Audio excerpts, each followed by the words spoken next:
Hello and welcome to ET Insight, where we get you a 360-degree view of the big picture in business and economy. I'm Sridhar Ramakrishnan. On the show today, market watchdog SEBI has rewritten the rules of the M&A game. So just how efficient will the new takeover code be? The new rules open up a whole new investment window for small and medium companies. Think private equity. The 100% buyback rider is great news for the small investor. And Amarchand Mangaldas Cyril Shroff tells you what tweaks may be required in the draft takeover code. Granted that control is one of the most difficult areas worldwide to define. Nobody has yet been able to form a perfect definition of it. But at the same time, we shouldn't have gone in such an ambiguous direction. A top story first. Last week, market regulator SEBI released a white paper on overhauling the takeover code.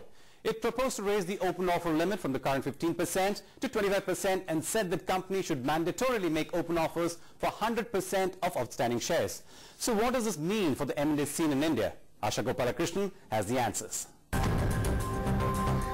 This white paper could be one of the most important reforms to hit the capital markets in over a decade. Indeed, it's not.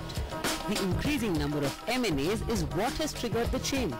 Between 1997 and 2005, there were an average 69 takeovers of listed companies per year. That number has risen to almost 99 a year in the past 5 years. So what do the new norms propose?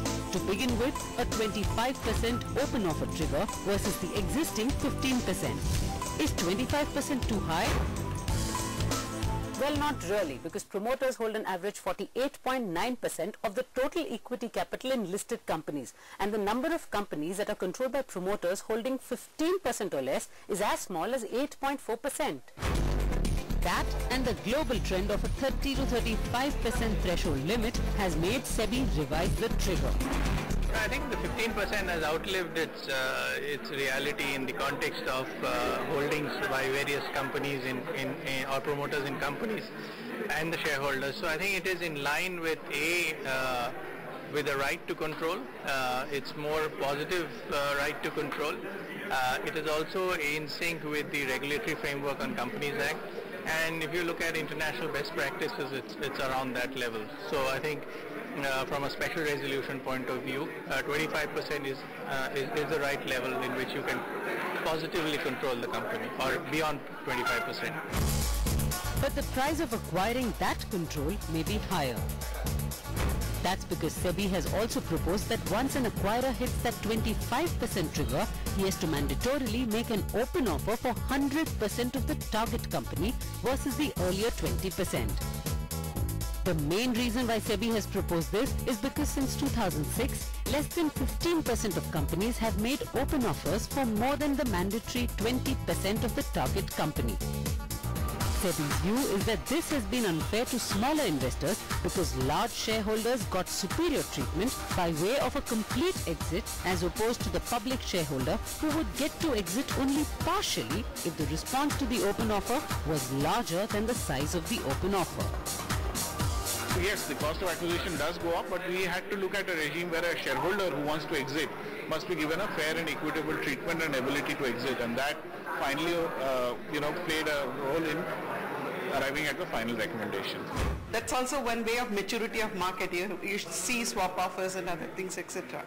So from that point of view, 100% offer is always, and we have to move where international markets are moving, because everywhere it is 100% offer. Why we should be standing out with a 20% offer?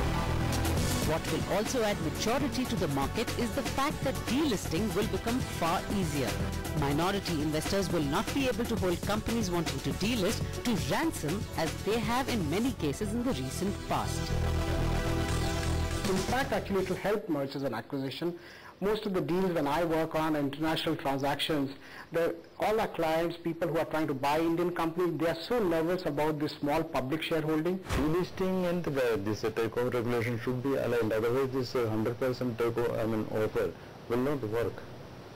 If somebody acquires 90 plus, then he should get the benefit of automatic delisting. If he is below 90, then he has to come back to 75. So otherwise what will happen? After 90, again you have to go under the delisting regime, then again reverse book building and all those processes. That is torturous. Companies agree. I think we should watch how it kind of gets implemented, but I think certain norms are good and essential for bringing about a discipline. Trigger point is changed. The offer size, there is a significant change in that.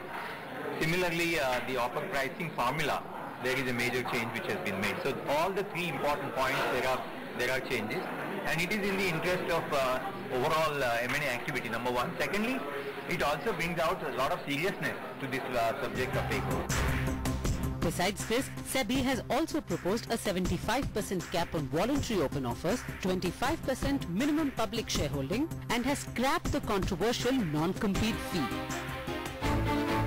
The regulator's report says, in keeping with the spirit of equal treatment for all shareholders and the scope for abuse of non-compete payments, the takeover regulations ought to be explicit that consideration paid for the shares in any form to the selling shareholder and his affiliates, concurrent with the purchase of shares, whether termed as control premium or non-compete fees or otherwise, must be added to the negotiated price per share for the purpose of determining open offer pricing.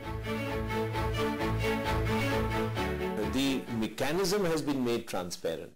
The norms as to what share price will be used have become absolutely explicit. And the fair value report which will come will further add to making sure that the value is what it ought to be. That then sums up the scope and nature of the takeover code in its new avatar. SEBI is expected to notify these changes over the next few weeks. Okay, so companies are excited about the new regulations and investors have reason to cheer as well. But what about PE players who have been struggling to make meaningful investment in small and medium companies? That's coming up next. Stay with us.